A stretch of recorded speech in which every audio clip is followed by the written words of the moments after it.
Hello दोस्तों, मैं भंवर सिंह और आप सभी का मेरे सुर तरंग चैनल पर स्वागत है। दोस्तों, कहते हैं ना कि वक्त चला जाता है और यादें रह जाती है। दोस्तों, वक्त किसी का इंतजार नहीं करता, वक्त की घड़ी निरंतर आगे बढ़ती रहती है, लेकिन अतीत की सुनहरी यादें हैं वो भी हमारे हृदय पटल पर हमेशा अंकित रहती है। दोस्तों, 70 और 80 का वो दशक था जब मनोरंजन के और कोई साधन नहीं था। इकलौता ये रेडियो जो मेरे हाथ में आप देख रहे हैं, ये रेडियो ही हमारे मनोरंजन का साधन हुआ करता था। अथवा कोई व्यक्ति शहरों में जाते थे तो थिएटर में जाकर के फिल्म देख के मनोरंजन करते थे। इसके अलावा हमारे करतब, खेल, छोटे मोटे नाटक, नुक्कड़ सभाएं और चौपालों पर बैठ करके लोग हताया करते थे, बातें करते थे, वही मनोरंजन का साधन था। 70 और 80 का जो दशक था वो रेडियो का स्वर्ण काल माना जाता था। और हमारे मारवाड़ का आकाशवाणी केंद्र का जोधपुर, जो जब हम सुनते थे कि ये आकाशवाणी का जोधपुर केंद्र है और अब आप सीता उज्ज्वल प्रादेशिक समाचार सुनो, तो कितना सुहाना लगता था। और उसी में जब कार्यक्रम शाम का आता था, झुमको कार्यक्रम, जिसके अंदर हर रविवार को शाम को 6 बजे से लगा करके 7 बजे तक झुमको कार्यक्रम आता था, जिसमें राजस्थान के जाने माने लोक गीत लोक कलाकारों द्वारा प्रस्तुत किए जाते थे। वो गीत हमको सुनाए जाते थे, जिसमें करीम खान खैजरला, शंकर दमामी, चंपा मेथी, राम निवास राव कलाकारों के द्वारा मधुर गाने जो हम सुनते थे, उसका इंतजार होता था। और एक कार्यक्रम था वो बहुत ही लोकप्रिय था, वो था ओम जी बोम जी का कार्यक्रम, जिसके अंदर अलग ही भाषा में जब बोलते थे, मायड़ भाषा की उसके अंदर महक आती थी। तो वो कार्यक्रम इतना लोकप्रिय हुआ था कि उस जमाने के लोगों ने रेडियो खरीदे थे इस कार्यक्रम को सुनने के लिए। हमारे युवा पीढ़ी को तो उसका एहसास भी नहीं है, उनके बारे में नहीं जानते ओम जी बोम जी के बारे में, लेकिन बड़े बुजुर्ग हैं, उनके हृदय पटल पर आज भी वो चित्र और वो आवाज सही रूप से बसी हुई है। और ओम जी बोम जी का प्रोग्राम बहुत ही लोकप्रिय था। तो दोस्तों, भूले बिसरे कुछ कार्यक्रम की मधुर यादों के साथ में आज मैं आपको ओम जी बोम जी का परिचय करवाता हूं और उस दौर में ले चलता हूं जिस दौर में इस कार्यक्रम को सुनने के लिए हम आतुर हुआ करते थे। रेडियो पर टकटकी लगा करके सुनते थे। खेतों में काम करता हुआ व्यक्ति भी पास में रेडियो रखता था। घर पर रसोई का काम करने वाली माताएं बहनें भी रसोई के अंदर रेडियो रखती थी और उस कार्यक्रम को सुनते थे। तो आइए दोस्तों, ओम जी बोम जी का उस कार्यक्रम का परिचय देता हूं। कौन थे ओम जी बोम जी, ये किस प्रकार का कार्यक्रम था और इस कार्यक्रम की लोकप्रियता के पीछे की क्या कहानी, आइए दोस्तों पूरी जानकारी आपको देता हूं और बड़े बुजुर्गों को अतीत के झरोखे में ले जाकर के और पुरानी यादों को ताजा करता हूं। चले दोस्तों, 1971 का साल मारवाड़ वासियों के लिए बहुत महत्वपूर्ण था।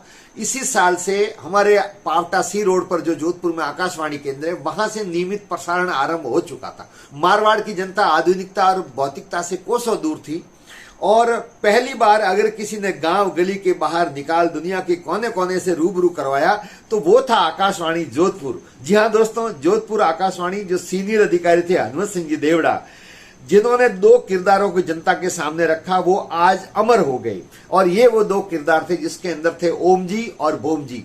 ओम जी कान सिंह राठौड़ थे, वो ओम जी के रूप में भूमिका निभाते थे और नारायण सिंह भाटी थे वो बोम जी के रूप में अपना किरदार निभाते थे। और दोनों अलग प्रकार से बोलते थे। बोम जी अलग प्रकार से बोलते थे और ओम जी अलग प्रकार से बोलते थे। बोम जी की आवाज अब एक बुजुर्ग की तरह निकालते थे, जिसमें बीच बीच में रुकावट, खांसी भी वो करते थे। ऐसा लगता था जैसे कोई 80-90 साल का उम्र का वृद्ध व्यक्ति कोई बात कह रहा हो, लेकिन हकीकत में वो जवान थे। और जब भी नारायण सिंह भाटी को लोग मिलते थे तो ताज्जुब से टकटकी लगा के देखते थे। यकीन नहीं होता था आंखों पर कि क्या वो यही नारायण सिंह भाटी हैं, बोम जी हैं। यकीन भी नहीं होता था। लोग उनसे पूछते थे कि ये आवाज आप कैसे निकालते, क्या मुंह के अंदर आप उस समय कोई गोली रखते हैं अथवा और कुछ वस्तु रखते हैं, अथवा गले के अंदर इस प्रकार की आपने कोई रियाज कर रखी है या अभ्यास कर रखा है, जिसके कारण से आपकी आवाज में एक अलग प्रकार की खनक, अलग प्रकार का अंदाज, अलग प्रकार का मिठास और एक अलग प्रकार का अभिनय का भाव प्रकट होता था। उस जमाने के अंदर इन्होंने मारवाड़ की जनता में, विशेषकर देहाती जनता के मानवीय आदर्श और यहाँ के यथार्थ चित्रण को अपने शब्दों के माध्यम से लोगों के सामने जिस अंदाज से परोसा, वो ही इनका अंदाज यहाँ की जनता को बेहद रास आया। आप दोनों ओम जी बोम जी बनकर ठेठ देहाती लहजे में मारवाड़ की जनता के सामने प्रस्तुति देते थे। इनकी जादुई मायड़ भाषा, जिसमें हास्य रस का एक अनोखा पुट होता था, इनका यही अंदाज मारवाड़ की ग्रामीण जनता को अपनी दुनिया से हटाकर रेडियो की दुनिया में मग्न कर देता था। प्रस्तुति के समय ये आवाज बदलकर ठेठ देहाती बुजुर्ग की तरह लंबी टेर, मंद स्वर तंत्र और बीच बीच में खांसते हुए संवाद करते थे। इनके संवाद की यह शैली बच्चों से लेकर बुढ़ों तक को लोट-पोट कर देती थी। इनके प्रोग्राम मानवीय आदर्शों की संपूर्णता लिए हुए होता था। घर की दहरी से लेकर के गांव, गरीब, मजदूर, किसान, देश दुनिया के तमाम विषयों को को लेकर रखी जाने वाली इनकी चर्चाएं मायर भाषा को काफी हरास आती थी।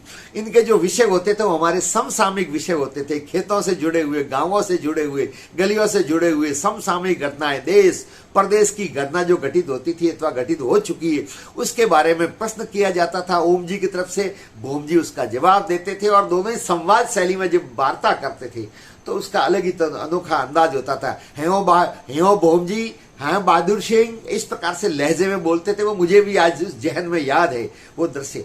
तो इस कारण से ये दोनों बहुत लोकप्रिय हुए। ग्रामीण जनजीवन का यथार्थ एवं जन मुद्दों एवं जन समस्याओं का जिस अंदाज में अपने शब्दों में पिरोया, उस अंदाज से इनकी लोकप्रियता बहुत कम समय में प्रदेश और देश में विस्तारित हो गई। दूसरे राज्यों में चर्चा होती थी कि जोधपुर आकाशवाणी में दो किरदार ऐसे हैं जिनको सुनने के लिए ग्रामीण जनता खेतों का काम छोड़कर घरों की ओर लौट आती है। तो इस प्रकार से दोस्तों ये इतने लोकप्रिय हो गए कि इनका जब प्रोग्राम आता था शाम को तब लोग पहले से ही अपना काम धाम छोड़ करके और रेडियो के पास बैठते थे, पूरा परिवार सुनता था। वो भी एक दौर था, इस रेडियो की बहुत कीमत थी। इस प्रोग्राम को सुनने के लिए लोगों ने घर घर में रेडियो खरीद के लाए थे। आज इस रेडियो की कोई उपयोगिता नहीं है। मैंने भी अभी ये निकाला, इस वीडियो बना रहा हूँ, निकाला वरना पड़ा है। तो दोस्तों आज इसका महत्व तो नहीं है, लेकिन उस जमाने में ये मनोरंजन का बहुत साधन हुआ करता था। लोग सोते वक्त भी कान के पास में लेकर के सुनते थे और नींद आ जाती थी तो छाती पे रख करके रेडियो को फिर सो जाते थे। रेडियो शुरू रहता था, फिर आंख खुलती थी तो सुनाई देता था। इसके अंदर विभिन्न प्रकार के स्टेशन ये आप देख रहे हैं लगते थे, आज भी लगते हैं, लेकिन अब वो जमाना नहीं रहा। लोग मोबाइल में मग्न रहते हैं, बिजी रहते हैं, लेकिन उस जमाने के अंदर लोगों के अंदर रेडियो का ही प्रमुख साधन था। तो दोस्तों भोम जी ओम जी का ये प्रोग्राम बहुत ही शानदार हुआ करता था। दोस्तों फिर ठीक शाम को 6:30 बजे सीमाडेरी गूंज कार्यक्रम हुआ करता था, जिसके अंदर ये ओम जी भोम जी दोनों अपनी वार्ताएं करते थे। और ये कार्यक्रम सुनने के लिए लोग घरों की तरफ लौटते थे और घर आने के बाद में, खेतों में काम करने के बाद में, मजदूरी करने के बाद में, लंबी यात्राओं से आने के बाद में भी जब इस प्रोग्राम को सुनते थे रेडियो पर तो उनकी थकान उतर जाती थी, एक सुकून मिलता था, एक आनंद की अनुभूति होती थी, एक मन के अंदर नया उल्लास और उमंग पैदा होती थी। साथ ही साथ इतनी सहजता के अंदर देश और दुनिया की खबर भी लोगों को हो जाती थी, क्योंकि उनके भोम जी के बात करने का तरीका इतना मिठास था, इतनी वाणी में अलग प्रकार का अंदाज था कि बड़ी सहजता से, सरलता से, माधुर्यता के साथ में वो अपनी बात कहते थे जो लोगों के हृदय तक पहुंच जाती थी। आज हमें कहाँ ऐसी भाषा सुनने को मिलती है, आज हमको कहाँ ऐसा संवाद सुनने को मिलता है, आज हमें कौन इतनी मेहनत से और कौन इतनी आत्मीयता से बात अपनी कह पाता है किसी प्रोग्राम में। ये आज के जमाने में संभव ही नहीं है। इसके अलावा गांव गवाड़, युगवाणी, चौपाल सहित अनेक प्रोग्राम लोगों की पहली पसंद हुआ करते थे। अब दोस्तों आइए मैं इनका परिचय देता हूं कि कान सिंह जी कौन थे और नारायण सिंह जी भाटी कौन थे। दोस्तों सामान्य परिचय जो आप फोटो में देख रहे हैं ये है कान सिंह जी राठौड़। इनका जन्म जोधपुर के बुच कला ठिकाना में कुपावत राठौड़ परिवार में हुआ था। पूर्व उपराष्ट्रपति भैरू सिंह जी का ससुराल आपके घर में था। भैरू सिंह जी आपके फूफोसा लगते थे। पारिवारिक सदस्य में इनके 2 पुत्र हैं, राम सिंह पुत्र और श्याम सिंह उनका दूसरे पुत्र है। और इनका स्वर्गवास सन 1985 में हुआ था। और दूसरे जो किरदार आप फोटो में देख रहे हैं ये है नारायण सिंह जी भाटी। इनका जन्म जोधपुर के नानन जो पिपाड़ में भाटी परिवार में हुआ था। पारिवारिक सदस्यों में उनके भी 2 पुत्र हैं, राजेंद्र सिंह और दशरथ सिंह 2 पुत्र हैं।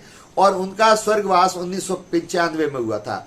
वो इस दुनिया में नहीं है, परंतु आज उनकी मधुर यादें हैं। आज भी हमारे बड़े बुजुर्ग उनको याद करते हैं। और जब भी आकाशवाणी जोधपुर का नाम आता है, जब भी ये कोई रेडियो हमारे सामने नजर आता है, तो उस जमाने में इस रेडियो से प्रसारित होने वाले कुछ लोकप्रिय कार्यक्रमों में सीमाडेरी गूंज, जिसके ओम जी भोम जी का किरदार बहुत पसंद था। तो दोस्तों ये रेडियो का भी एक जमाने में बहुत महत्व है। युवा पीढ़ी को भी मेरा अनुरोध है, कब समय निकाल करके, अब भी रेडियो पर आकाशवाणी के बहुत सारे कार्यक्रम आते हैं, समय निकाल करके जरूर आप सुने।